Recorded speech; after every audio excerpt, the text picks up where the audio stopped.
Assalomu alaykum hammaga. Bugun control flow, ya'ni shartlar haqida gaplashamiz. Shartlarda if else hisoblanadi, else if zanjiri va switch case haqida gaplashamiz. Kelinglar, biz Xcode playgroundimizga o'tadigan bo'lsak, bunga misol qilib, birinchi o'rinda biz harorat, let harorat deylik. Masalan, bugungi haroratimiz 35 bo'lyapti deylik. 35 gradus isimoqda. 35 gradus deganda, masalan, ob-havo programmalariga kiradigan bo'lsak, bizda masalan quyoshli, bulutli shunaqa narsalar chiqadi. Kelinglar, biz haroratga nisbatan olaylik. Agar deymiz, if harorat 30 dan katta bo'lsa, nima bo'ladi bizda? Sunny deylik. Print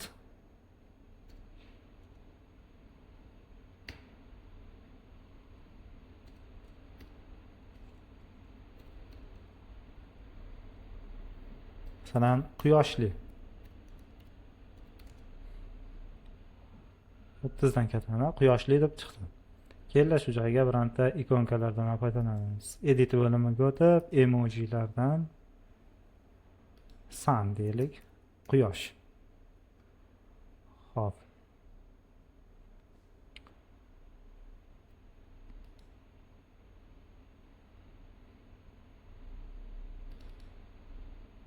Quyoshni oldik. O'tirib turasin, juda kerak bo'ladi. Endi biz agar 30 dan katta bo'lsa, endi biz yana shart berishimiz mumkin. 20 dan kam har bittasiga alohida berib chiqamiz endi.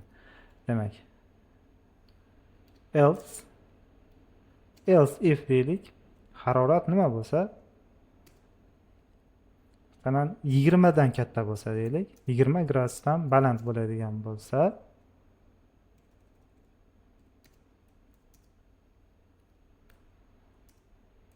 yozishimiz mumkinmi?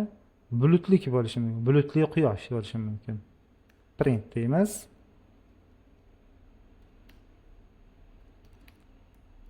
Bulutli quyosh. Kelinglar. Hop.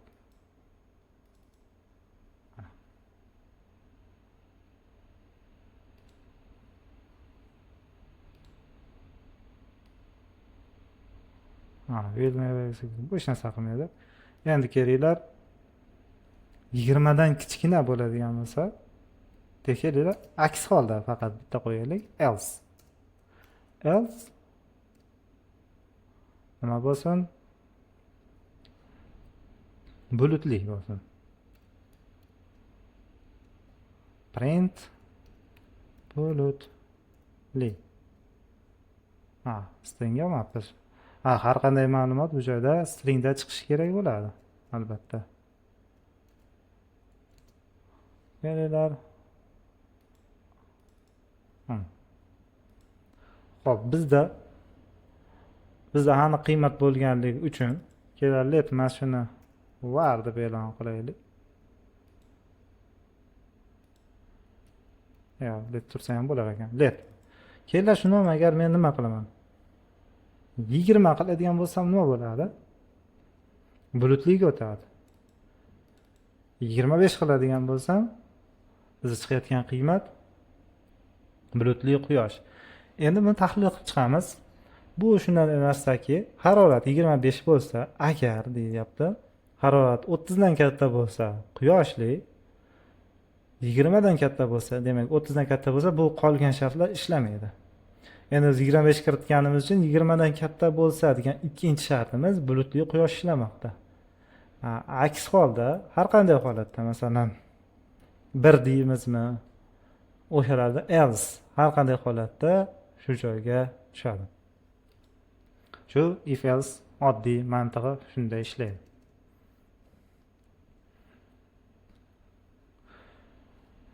Kelinglar, switch case, ya'ni kunlar bilan ishlab ko'ramiz.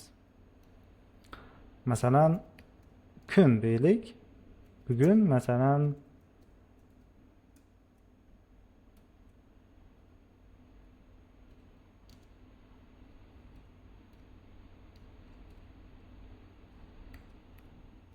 dushanba deylik. Biz nima qilishimiz mumkin? Dushanba kuni dam olish kunimi yoki ish kunimi? Shuni chiqaradigan hosil qilamiz. Kelinglar switch case yozamiz. Switch kun agar dushanba bo'lsa dushanba deydi. Kelinglar biz bunday qilmaymizda. Switch kun dushanba. Bizga dam olish kuni qaysi kunlar? Yakshanba deylik. Yakshanba va shanba bo'ladigan bo'lsa, demak buni bizga nima deb chiqarsin? Dam olish kuni deb chiqarsin. Dam olish kuni. Qolgan kunlari bo'lsa nima? Ish kuni. Agar men yakshanba kiritadigan bo'lsam, shu joyga nima deydi? Dam olish kuni deydi. Yakshanba dam olish kuni ishga kelmay qo'yaverasiz deydi.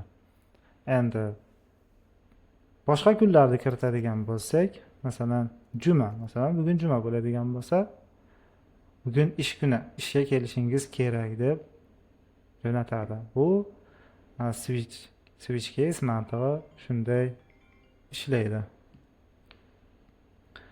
Xulosa qilamiz.